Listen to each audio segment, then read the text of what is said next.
Incorporate a pause before saying yes to anything.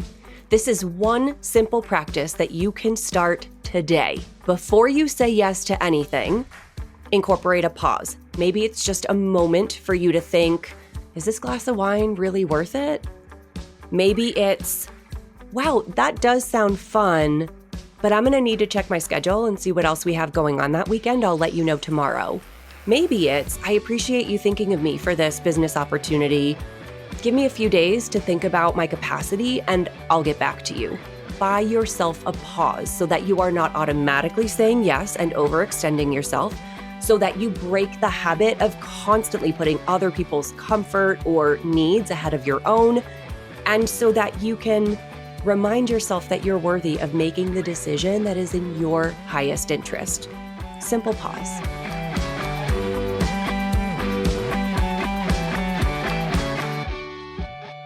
Melissa Urban is CEO of the Whole30 and an authority on helping people create lifelong healthy habits. She is a 6-time New York Times bestselling author, including the #1 bestseller, The Whole30.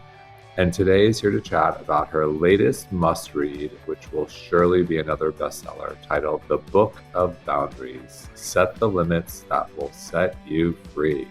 Melissa, welcome. So good to see you. Hi, Jason. So good to see you again, too. So we were just saying before the show, I think the last time we saw each other was our Revitalized event in June 2019. Yeah, it's been a really long, and before that I was seeing you pretty often, and Yeah. I know it's been a long, hard road. And so I'll start with the big question. Very easy for you to write another Whole30 inspired book. They just sell like hotcakes. But you didn't. Why boundaries? Walk us through your boundaries journey. You mentioned the pandemic, and the idea for this book came to me in the middle of the night in October 2020. I woke up with a fully formed book proposal in my head that was unlike anything I had ever written before. And it's a very natural extension of what I have been doing with the Whole30 since 2009. On the Whole30, as you know, you say no a lot in those 30 days to stick to your health commitments and perform the elimination diet as needed. And people really struggle with saying no in social situations, especially to the break room donuts or their mom's pasta or the alcohol at happy hour. And so I started helping them say no on the Whole30 from day one of my Whole30 journey. And once they realized that I was really good at helping them say no, and that saying no and holding that boundary helped them improve their self-confidence, their relationship, their mental health, their physical health, they started asking me, okay, now I have this really pushy coworker. How could I say no to this person? Or my mother-in-law is constantly dropping by without calling. How can I set a boundary with her? And so this really grew as a very natural extension of the work that I've been doing with Whole30 since 2009. But the pandemic really brought this into focus. In March 2020, all of our lives started bleeding together. Work ran into home, ran into school, ran into kids, ran into housework and relationships. And if you weren't already working from home, and even if you were, frankly, I was, people really struggled to figure out where those lines were and how to hold them. And we were all being asked to do so much, especially working moms, that it really brought to light this need to set and hold boundaries as part of your healthy self-care practice. So the time was really right. I had so much material in working with my community around the subject of boundaries. I had done so much research at this point that when the book proposal came to me, it was like, okay, I know exactly what I want to write. What I thought was so interesting, this idea, boundaries is part of your self-care routine. It should be part of the health and well-being conversation. We tend to think of nutrition, exercise, stress management, mental fitness, managing our mental health, but boundaries need to be part of the conversation. Yes. How do we preserve our sleep, our exercise, our nutrition plan, our mental health, our social, interactions? How do we preserve those in a way that feels safe and healthy for us? How do we extend an invitation to the people in our lives to stay in our lives in a way that works for both of us, where I am not constantly sacrificing my own needs, my own wants, my own time or energy in the service of others, or prioritizing their comfort over my own? Boundaries is the practice by which all of that happens. Absolutely. And something I really loved about the book is you started with your personal story, you know, partying too much, becoming an addict. You went into great detail about what that looked like. And so that was something I think a lot of people will appreciate and can relate to. Even, there were things I was never an addict per se, but I partied. There were way too much in high school, college, and post college years, and there were a lot of stories. I said, "Yep, know that," um, and you relate it to boundaries in a sense. It ladders up, and so can you? We don't tend to think about, going back to this again. Like, I think it's important to note we tend to think of boundaries. We talk about well-being. Boundaries we kind of put in a box. Can you talk about boundaries and how you see it relating to addiction and your journey and making that connection for people that may not be intuitive to them? Absolutely. The first boundary I ever remember setting happened the second time I entered recovery, which ended up being the last time. And I say in the book, quite literally, this boundary probably saved my life. I found myself at a party that I didn't belong in with people I didn't know, with God knows what going on in the bathroom, very shaky after a relapse, just having entered into recovery for the second time. And in a just absolute moment of desperation, said to my friend sitting there, "I can't be here. We need to go home." And that was the boundary that literally changed everything for me. It was the first time I had advocated for myself with someone else. Previously in my recovery, I had set just one very shaky boundary with myself. I'm not going to use. I'm going to try not to use. And I didn't do anything to shore that up. I relied on nothing but luck and, circumstance and willpower and maybe a lack of temptation to be able to hold that boundary. And when I was finally able to say, I have a need, I'm not okay, this is what I need right now to keep myself safe and healthy and, like, quite literally save my own life, it unlocked this world of possibility. I was so afraid that setting boundaries would make my life smaller. I imagined them, as we've all been conditioned to think about them, as selfish and cold and mean. I imagined them as walls to keep me at a distance or keep other people at a distance. And it turns out that boundaries are actually freedom.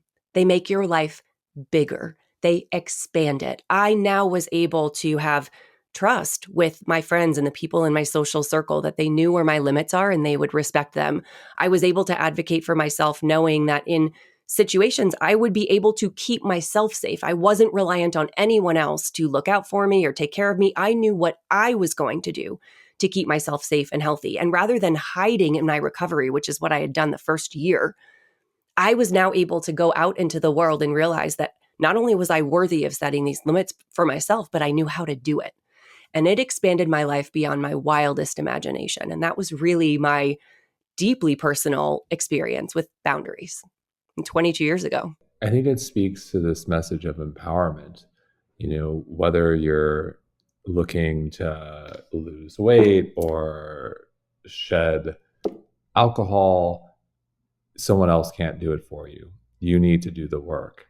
And we've all had experiences where I think someone else is maybe pushing us to do something we don't want to. And like, one of my all-time favorite passages from your book is your ex-boyfriend Nate, because I don't hear you he's earned the favorite X label, which you don't hear. I've like never heard that, and you talk about in the book. So can you explain to everyone what Nate did to earn that distinguished distinction of Melissa Urban's favorite X? I mean, I texted with him just the other day and I was like, I still call you my favorite ex-boyfriend. And he was like, I'm honored. Thank you. We still have a good relationship to this day.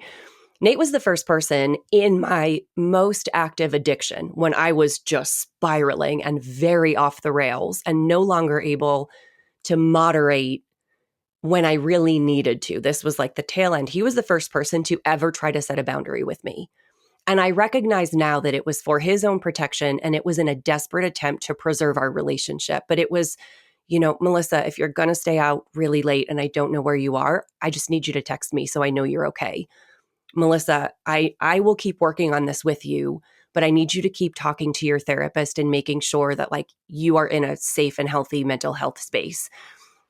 So he tried really hard to set healthy boundaries with me, both for his own self-preservation, because what I was doing was incredibly destructive to his health and his mental health and our relationship.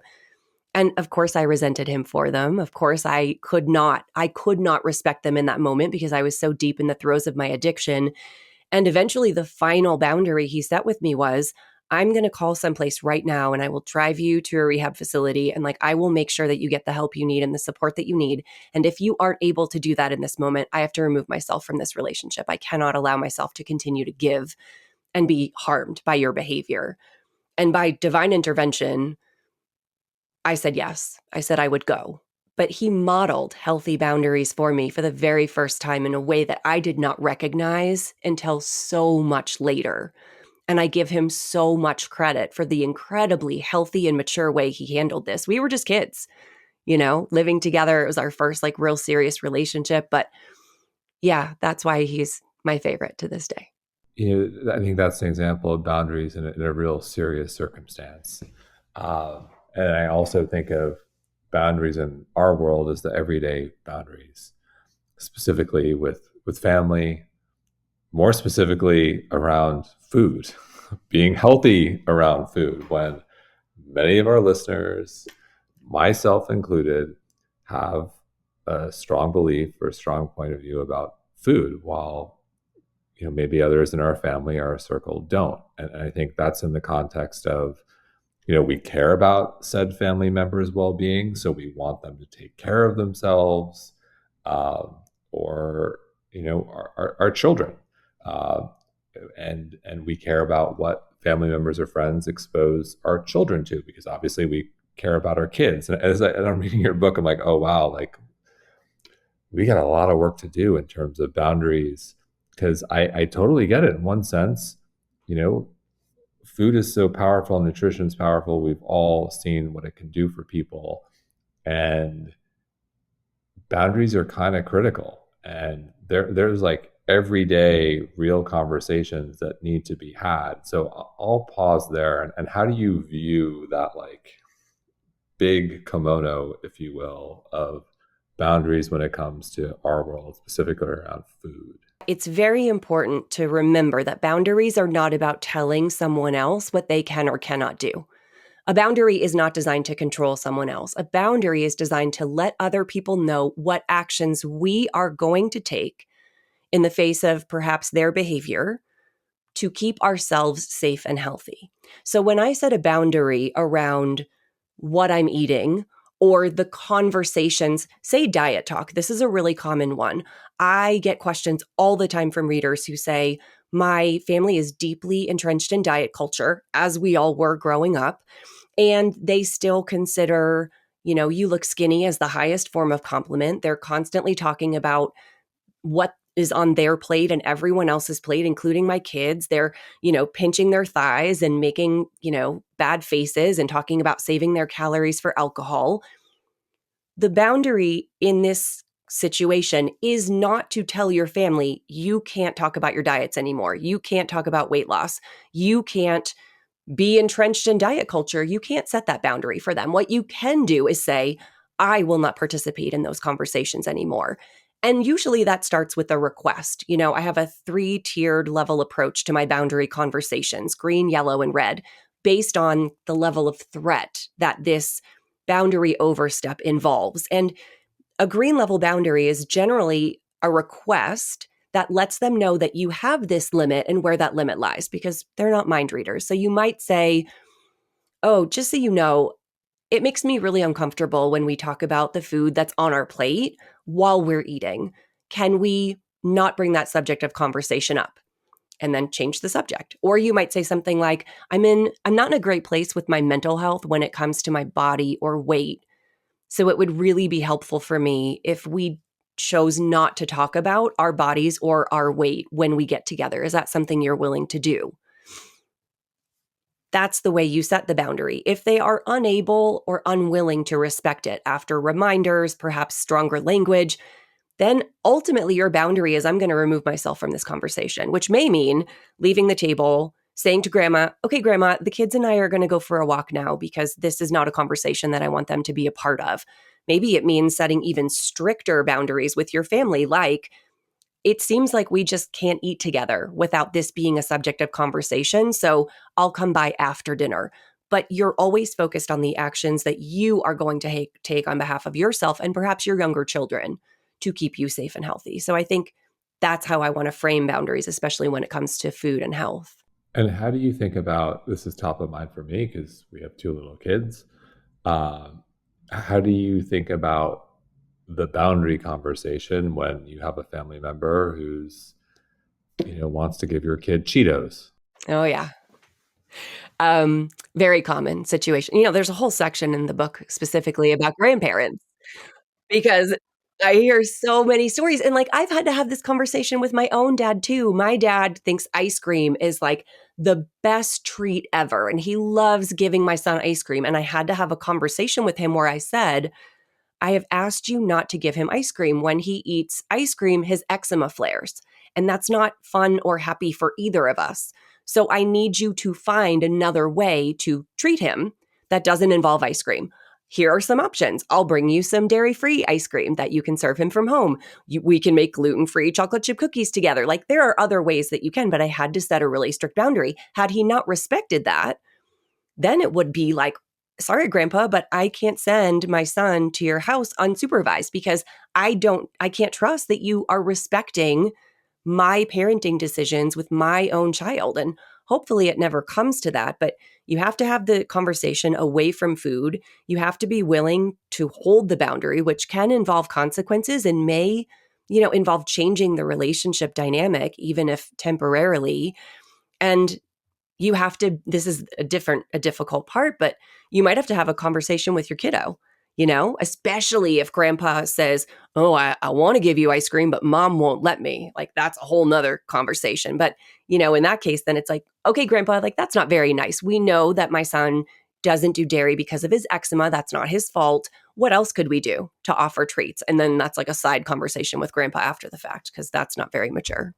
Colleen and I had a proud moment the other week when our 5.5-year-old, my mother, who was watching her at the time, our 5.5-year-old daughter, Ellie, had a friend over, and the friend had Pirate's Booty. Yeah. And she offered Ellie Pirate's Booty, and Ellie said, no, thank you. That's terrible for you. Didn't you know? Oh, She was polite, like it just rolled off her. yeah. We were like, okay, she does Yeah. listen to us. But that's your friend. I'm glad you were polite about it. But we kind of had like a proud parent moment, like, all right, go Ellie. Said no. But yeah, so it's hard. Kids are always listening for sure. And like, the more you're modeling healthy boundaries at home and these healthier conversations, I don't know that you would necessarily ever say to someone else's kid, like, that's terrible. But obviously they pick up on what we're saying. So definitely said that's terrible in front of her. And I'm like, okay, that just went right straight from her to her classmate. So, you mentioned your dad, and I think of, parents, grandparents, and, there's, we care for people deeply in our lives who always aren't making the best decisions with regards to their health and well-being. And, with taking boundaries under consideration, how does one have a conversation in a way that someone is not going to feel threatened? You don't, because I don't want to I think we all got boundaries are important without violating their boundary. If we're going to have a conversation around diet, like, dad or, mom, heart disease runs in our family and you're probably eating a little bit too much bacon. You probably shouldn't have any. Like, how do you have conversations around food nutrition when you see people you love just making really poor decisions and it's killing you? And you know it's going to kill them eventually. How do you do that? The difficult but definitive answer is that you do not, because that is not your business. If they have not asked you for help, if they have not asked you for your opinion or your advice, my firm stance is that you do not offer it unsolicited. I recognize how hard it is to watch someone you love doing something that you believe is harmful to them when you have information that you think would help so much. Like, I've gone through this with my own mother. And also, my mom is a fully functioning adult with agency and autonomy and her right to live her life as she chooses. And unless and until she asks me to help, she asks me for my opinion or my advice, I do not offer it unsolicited. That is, I think, the kindest way and the only way you can go about doing this. Now, I'm not saying you can't do anything. I talk often to my Whole30ers about leading by quiet example. And that doesn't mean, you know, ordering water instead of wine at lunch and saying to your mom, like, oh, I read this story about alcohol's effect on, menopausal women. Like, I'm not talking about that. I'm talking about leading by quiet example. You make the choices that make you feel the best. You can certainly talk about, like, oh man, yeah, my energy's been great lately. I'm really happy that I'm able to play with the kids, or I'm sleeping really well these days and that feels really good. Gentle. But unless they ask you for more information, or unless they ask you, like, what have you been doing, or what's different, or what's changed, or tell me about why that's on your plate, that's it. That's your business. And if you can't be in someone else's business. That's the difficult answer. So, It is. It's difficult. That's a hard line, and it is difficult when you love someone and you see them really making very poor decisions. but what's the alternative? The alternative is me going to my mom, inserting myself into her life and saying, I'm observing this. I think you could do better. She didn't ask for my opinion. It's likely going to make her defensive. It's likely going to make her feel threatened. I am now all up in my mom's business. So who is minding my own? Who is taking care of my health, my diet, if I'm so hyper focused on my mom's? And I have no way to be effective because I cannot force someone else to do anything or to make any changes. So I'm not just saying this to preserve the relationship, but I'm saying it's an ineffectual use of your time and energy. Lead by quiet example. If asked, provide as much information as you can from a place of compassion and non-judgment and satisfying their curiosity, but then you got to take a step back and go back to living your own life. So, a clarifying question: does it make a difference if it is about alcohol consumption or drug use? Okay, so now we're treading into the territory of their behavior potentially having an impact, a harmful impact on your life. And there's so much of this that is like, it depends. And I'm not a therapist and I'm not a drug and alcohol counselor. My mom's continuation to, like, eat the way she eats and have her chronic shoulder tendonitis be so bad and painful that she can't put her shirt on effectively or can't lift up my son, that really sucks for her, but that's not having a harmful effect on me. That is not my business. If I'm living with this person and their alcohol or drug consumption is having a negative effect on me or my kids, it's obviously a different conversation and a different situation. So, yes, there is a line, right? There is a line in which you would want to say, this is what I'm observing from you, and this is the negative effect it's having on me. It's what Nate did to me during my addiction. But I'd venture to say that a lot of our parents' or family members' decisions around food, other than us saying, like, God, I really wish you'd be around for a really long time for me and the kids, which is kind of treading that line of inserting yourself where not being asked, but is not an unreasonable thing to express because it's a very real feeling. It's hard to know where that line is. I'll say that. Well, I love the chapter title on the chapter when the drama is your mama. And so, without going into everything in the chapter, I'm curious, what are some of the most common pitfalls we have in that scenario when the drama is your mama? What are we doing wrong?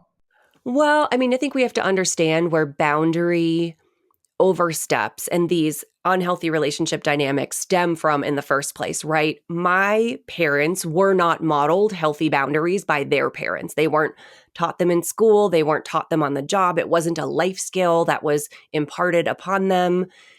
And so they didn't have it modeled for them. I didn't have it modeled for me. And so we have these dysfunctional family dynamics where one kid is always the peacemaker, or parents are asking children to pick sides, or parents don't model or respect children when they try to set healthy boundaries. And certainly children observe their parents not setting healthy boundaries with other family members. And like these dynamics just get passed down. And one person in the family kind of has to take action and be the change maker and say, I recognize that this pattern is dysfunctional. I recognize that it's not helping me or our relationship. And I am going to be the one to like volunteer myself as tribute, to put myself on the line and start setting and holding these healthy boundaries. And be prepared that there's probably going to be some pushback. There's probably going to be a lot of chaos in the family because nobody is used to engaging with you like that. So I think that's like some background that's really important to understand. I think one of the ways we go wrong, and I see this a lot with in-laws, is just like, well, that's just how they are. They can't change. And I'm like, well, that's, just what they have been telling you to maintain these privileges that like they haven't earned, but you've kept on giving them. That's kind of the way to make sure that that relationship dynamic sticks, is them emphasizing like, this is just how we are. We can't change. And again, you can't change them, but it only takes one person to change a relationship dynamic. And that person can be you setting and holding healthy boundaries.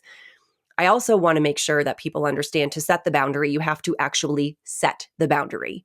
So passive aggressive communication, eye rolling, talking about it behind their back with other people, but never directly with that person, or making a joke of it, is not actually setting a boundary. You have to use clear, kind language directly with that person to share what your limits are and what they could do if they choose to respect those limits. So a few pitfalls when it comes to family and just boundaries in general. But I think now we're in this generation where if you're on the side, the TikTok side of boundaries, or if you're following boundary therapists on Instagram, like this is in the zeitgeist right now.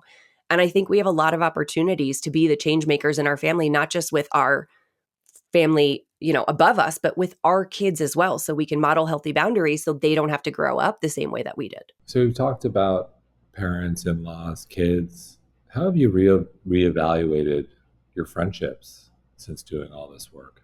Oh, 2020 did a number on friendships, didn't it? Between COVID and the election and social justice efforts, like I did a lot of blocking and a lot of unfriending and a lot of reevaluating, because that brought out like people's, true colors. And there were quite a few folks where I was like, we do not share the same values. And for me, in a lot of cases, that's just an absolute like boundary, necessity. I'm not talking about, not agreeing on like whether pineapple is good on pizza. I'm talking about agreeing on whether or not like certain lives matter, or, certain people should be afforded basic human rights. Did someone win an election? Yeah, exactly. Yes. Yes, we will. Yeah, we will not be discussing that. But, I think, again, because so much of our life is lived online, especially during the pandemic, people tended to let boundary violations slide because it was kind of easy to dissolve yourself into other areas of social media. And it's hard with friends. Breakups with friends are almost harder than breakups with relationships, because nobody expects you and your friend to be monogamous friends for the rest of your life. And you tend to get different things from different friend groups. So you kind of do tend to tolerate these little maybe things with certain friends where you're like, oh, this person is like very emotionally draining, but they do this, this, and this, and like I'll get that from them, and I'll get my emotional needs met from this friend. So we tend to kind of let those things slide, and it can feel abrupt or dramatic to need to or want to break up with a friend. But we've all had so much of our energy just zapped in the last 3 years. Like I talk about energy leakage in the book, and we are all just leaking energy left and right. And we don't have a lot of capacity for that friend who is an emotional vampire anymore, for the friend who's the constant drama queen, for the one who's, always trying to control you. Like, we don't have capacity anymore. So there's a big section in the book about how to effectively break up with a friend, how to know when it's time, and actually how to do it. Before I go to emotional vampires, I do think I'm interested by this idea of social media and the role it's playing in boundaries. So absolutely agree. It's in the zeitgeist, and that's good. And I also think that with social media, with texting, we've become, not everyone, but I'm generalizing, but I'll just do it anyway. I think it become poor communicators. And I think to be really good at boundaries, you have to be a very strong communicator. And I think my take is communication on social media has deteriorated. And because of the algorithm, I'll just blame the algorithm, extreme points of view on anything, whether it's pineapples or politics, are rewarded. And very clear, concise, balanced points of view, no value. I was joking with someone, I'm joking with Colleen, like, how many Mediterranean diet influencers do you see on Instagram? It's like Mediterranean diet is like pretty balanced. It's like you kind of agree with it, but like I can't think of anyone.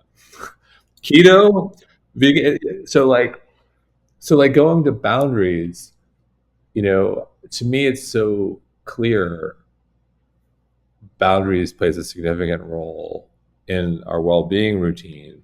But then the question has become is like the execution. Like, are we equipped in this social media world where so many people have difficulty, especially I think a younger generation, having difficult conversations face to face, being very clear communicators? I'm like, there's a, there's a lot to bite off here. We need this, but I'm going to see a lot of poor execution via text message. I know it's really challenging.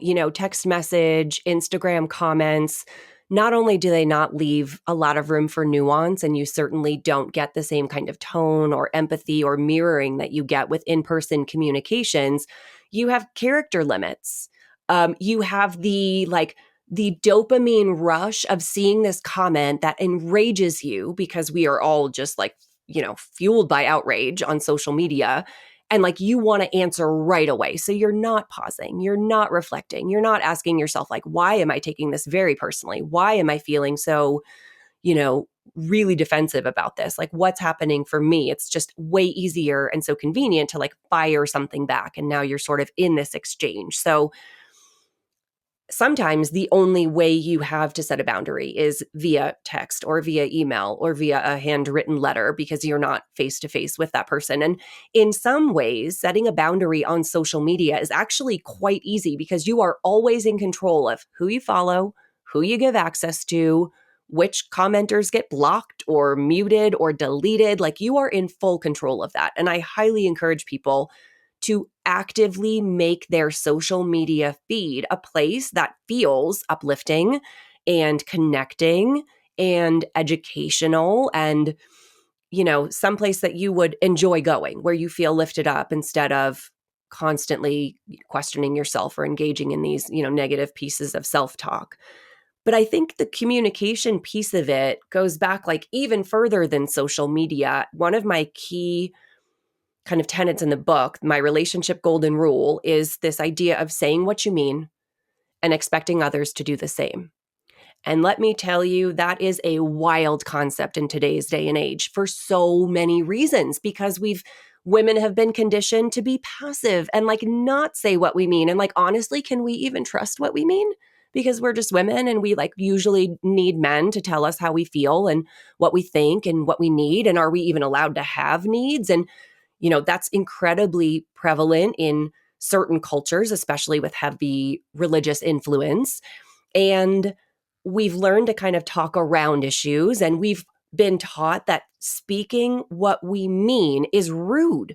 I can't tell you the number of times people say to me, I could never say that. That's rude. And I'm like, that was perfectly polite. It was just direct.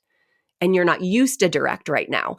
So there's this like whole conversation around communication, saying what you mean and expecting others to do the same, that I think is so important to have around boundaries. One of the things I say all the time is, Jason, unless you tell me there is a problem, there's no problem. And I'm not going to try to interpret your tone or question your story or wondering if you're mad at me. No, if you're upset with me, you will tell me. And until you tell me, there is no problem, and I will not carry that. And that's not a norm. I don't think that's a common way of interacting these days. And I think everyone's relationships would be so much better if it was. Okay. So I want to come back. I always get a kick out of emotional vampires. Uh, so walk us through how we identify the emotional vampires in our life. We all have them. Yeah, these are the people. I mean, there are a lot of ways, and I guarantee as I rattle these off, you're gonna be like, yeah, I got one of those. But you dread interacting with them at this point. You don't want to pick up the phone. If you see them in the break room, you go the other direction. When they approach you at a party, you're like, okay, I know what I'm in for. Their interactions, you're just resisting. When you leave, you just feel drained. You feel drained. They are taking so much more, and like you're not getting anything back. They never ask you about themselves or about yourself. They don't ask you about your life or your day. And when you try to bring up something in the conversation, they may say you're being insensitive, because how dare you bring up something about you when I'm clearly struggling this hard? There are so many signs of this like emotional vampire, friends who, for whatever reason, are just incapable of having a true equitable partnership. Um, they ask you for advice, you offer advice, they never take it, and you have the same conversations over and over on, repeat like Groundhog Day. All signs. Sounds a little bit like, not a perfect picture of a narcissist, but I think there are some similar qualities. That's one type of emotional Yeah. vampire. The narcissist is absolutely one of them. The drama queen is another one, where like they're always in the middle of this drama and they need to pull you into their drama. The controller is another one, where everything you do is like almost good enough, but not quite. And they're going to tell you how you could do it better. There are a few different subtypes. Yes. And so, in terms of all the work you did in your personal life, was there like one specific practice or you incorporated where you just said, wow, like the ROI on this is amazing. I can't believe I didn't do this 10 years ago. It would have saved me so much drama. Was there one thing that stood out to you? Yeah. When I met my now husband, he was really in the throes of serious depression. He and I have talked about this on my podcast, and he's absolutely fine with me discussing it. And I loved him so much, and I had never met someone who had such dark thoughts, and it was like really on the surface. And I thought that if I just gave him enough of myself, that I could help him. If I just gave him enough of my energy, my time, my love, my admiration, like I wanted to patch his holes so much. And it broke us. We broke up in part because I couldn't sustain that energy, and it wasn't helping him because I couldn't do it for him.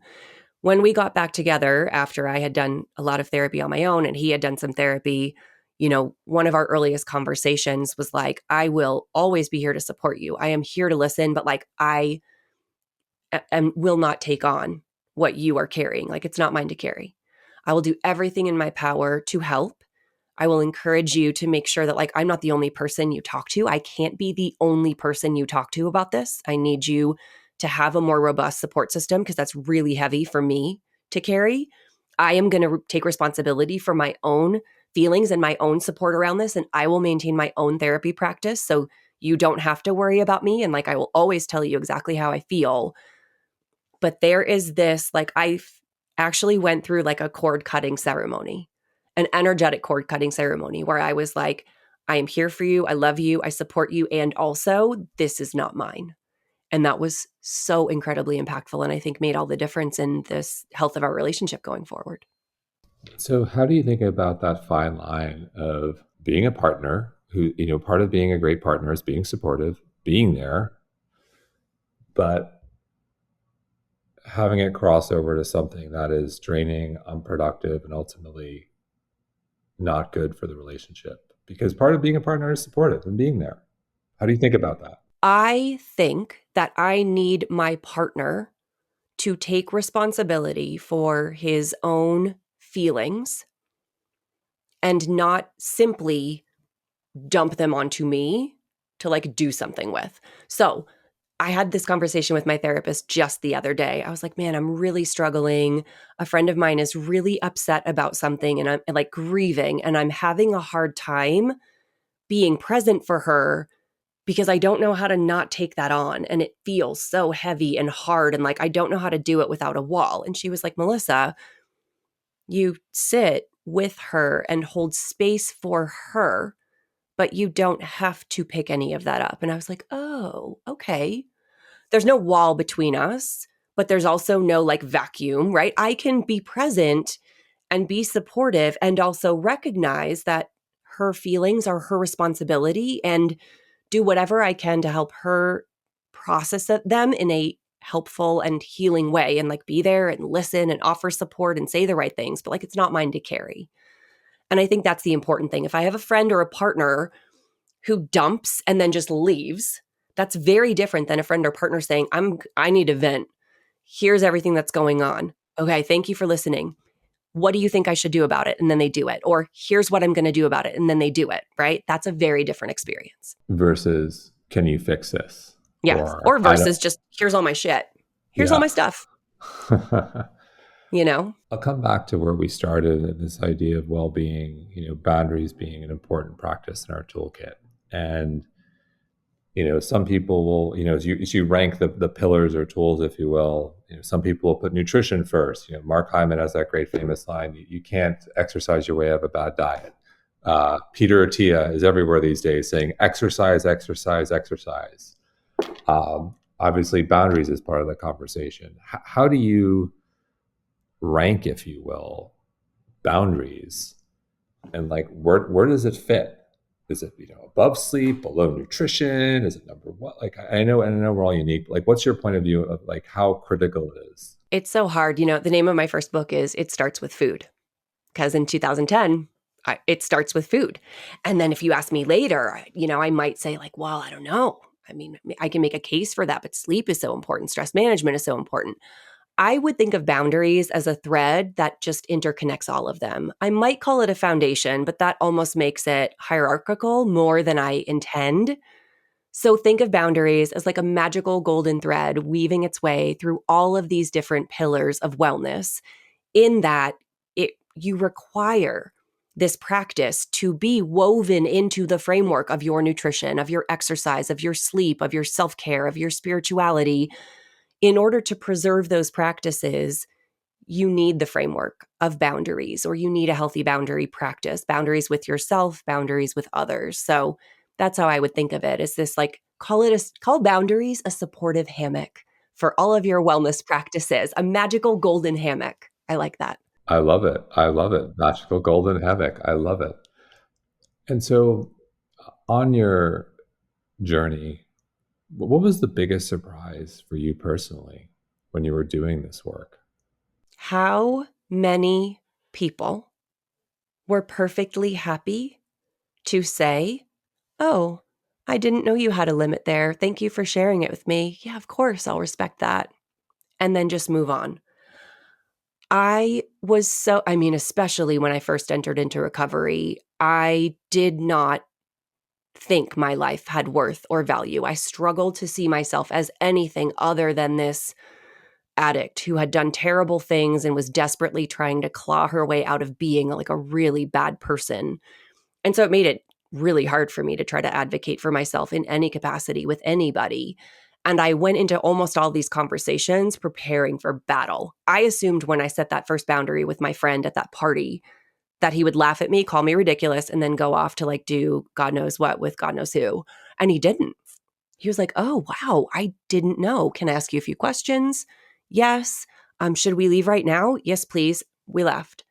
I was shocked at how many people want to be good relationship partners and just don't know where your limits lie because they're not mind readers. And when you express them clearly and kindly and share how they will benefit you and benefit the relationship, how many of them will say, yeah, happy to do that?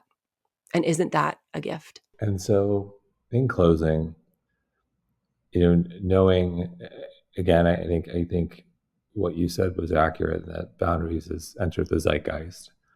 And a lot of people are interested in boundaries. And other than buying the book, which I encourage everyone to do, is there one thing that we would all benefit from incorporating into our everyday in terms of our boundaries routine, if you will, where we would see immediate benefit? Yes. Incorporate a pause before saying yes to anything. This is one simple practice that you can start today. Before you say yes to anything, incorporate a pause. Maybe it's just a moment for you to think, is this glass of wine really worth it? Maybe it's, wow, that does sound fun, but I'm going to need to check my schedule and see what else we have going on that weekend. I'll let you know tomorrow. Maybe it's, I appreciate you thinking of me for this business opportunity. Give me a few days to think about my capacity and I'll get back to you. Buy yourself a pause so that you are not automatically saying yes and overextending yourself, so that you break the habit of constantly putting other people's comfort or needs ahead of your own, and so that you can remind yourself that you're worthy of making the decision that is in your highest interest. Simple pause. I love it. Melissa, thank you so much. Thank you for having me, Jason. It's always good to talk to you.